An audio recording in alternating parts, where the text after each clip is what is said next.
Well, the last 16 standing have learned their fate and what's ahead before we get to the UEFA Champions League quarterfinals. Two of the biggest clubs set to face, by the way, after today's draw. Paris Saint-Germain will see Bayern Munich there. Liverpool and Real Madrid, if that rings a bell. This match, of course, is a replay of last year's final, meaning plenty of narratives and maybe revenge for the Reds there once they meet in February. Taking a look at the rest of the matches there, you got Dortmund and Chelsea.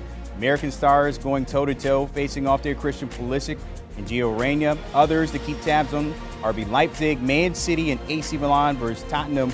I mentioned the first leg in mid-February, but when it comes to those odds for the round of 16, take a look at it. My guy is actually mentioning what it might look like here and saying, wow, Man City, the favorites there at plus 160, Bayern Munich 6-1, PSG 8-1, Liverpool 9-1, and Napoli and Real Madrid there 11-1 when it comes to the top 5 favorites there. Later we'll see in February.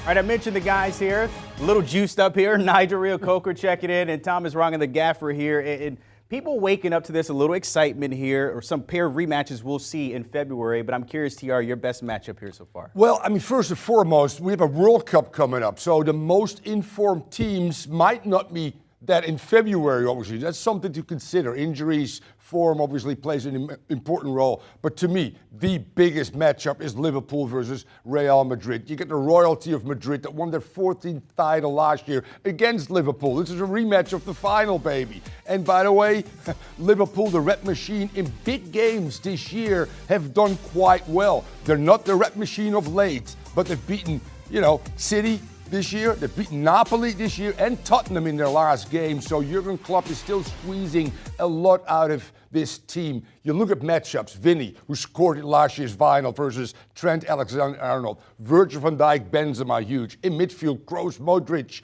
against Thiago and Fabinho as well. And then Courtois, who was the man of the match in the final against Salah and company. I mean, this is one for the ages. Two great managers in Ancelotti for Real Madrid and Klopp, obviously. I am looking forward to this game. All right. Well, I think for me, Gaff, I would have to say it has to be Paris Saint-Germain, Bayern Munich. Perfect Bayern through the group stages, finishing on maximum points. Yes, they've lost Lewandowski, but they're still carrying on like nothing has happened. And yes, it's Paris Saint-Germain, it's Neymar, it's Messi, it's Mbappe. This game for me is going to boil down to the battle of the defenses. Which defense will step up to the plate at that moment? Because both teams are still very questionable defensively. And it's what defense turns up for this game. And it's also to see how far Paris Saint-Germain truly have come. This is going to be their first big test in this year's competition to see if they're capable of really winning this Champions League. And just to finish off on a little note, we also have to remember it's a World Cup coming up. How much pressure and burden is going to be on Neymar and Messi after this World Cup, whether they win it or not, coming back into the Champions League after that. All right, Nigel, liking the big three there against Bayern Munich. How about an upset here when it comes to this round of 16 for ETR? I say the Cinderella story, which is Club Brugge, by the way, or as we say in the Netherlands and Belgium, Club Brugge. Yeah, Brugge, people. The upset potentially against Benfica. This is a team, by the way, that went on the road to Porto in Portugal, who's second in the Portuguese league behind Benfica and beat them 4-0. And this team with the former Liverpool great Simon Mignolet, the goalkeeper, the best goalkeeper, by the way, in the group stages. 5 clean sheets, 88% shot accuracy for Mignolet. I think Bruges has enough to get one over and play against the Benfica team in that round of 16 to go to the round of 8. That will be a huge upset. I'll put some money on Club Brugge. I'm going for the Dortmund versus Chelsea game. I can sense an upset. I think Chelsea will be seen as favourites, but Dortmund have got better. They've got better defensively from obviously the new manager coming into place now, and they're a scary team. Chelsea is struggling to score goals, struggling to create. There are no strikers they can go and get there to be this quick fix that's needed for Chelsea right now. Still finding their feet under Graham Potter. And also you look at the connection of the Americans coming together against Reyna versus super captain, fantastic Pulisic. That's going to be an interesting encounter. And Aubameyang returning to Dortmund as well. But I feel that Dortmund are the team that's going to be on form, and this can be a big upset to knock Chelsea out.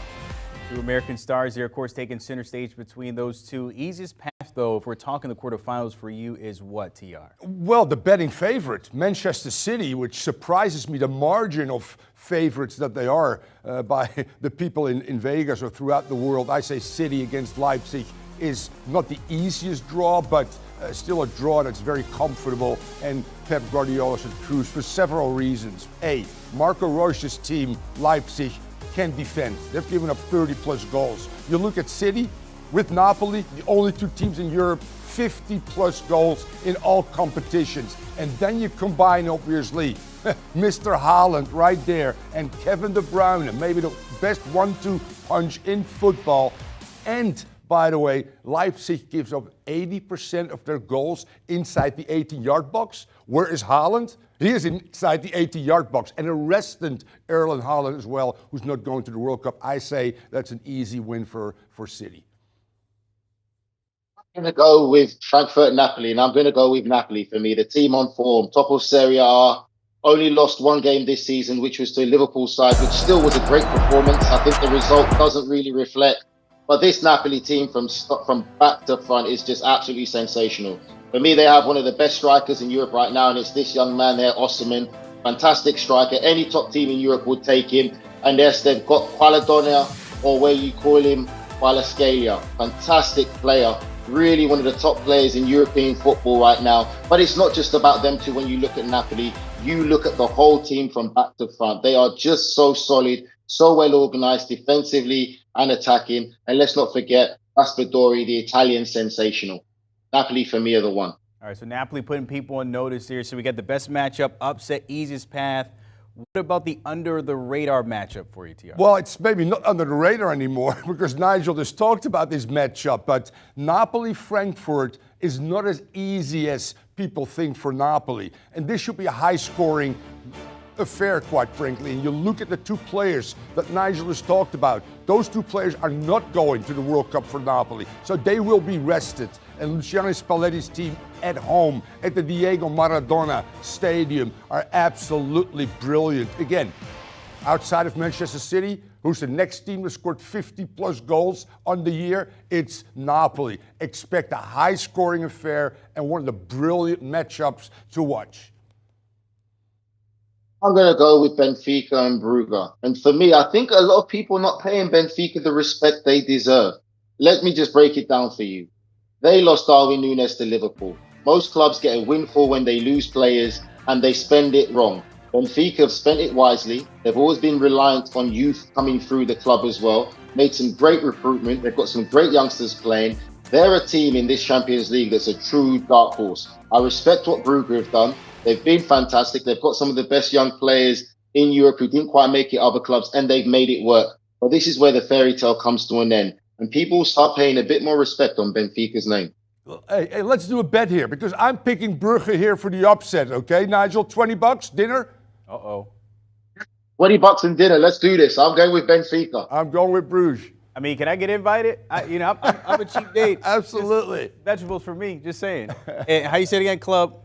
Brugge. Okay. I got into February alerted. Now Reo-Coker and Thomas Rongen are checking in. The round of 16 is set when it comes to UEFA Championships.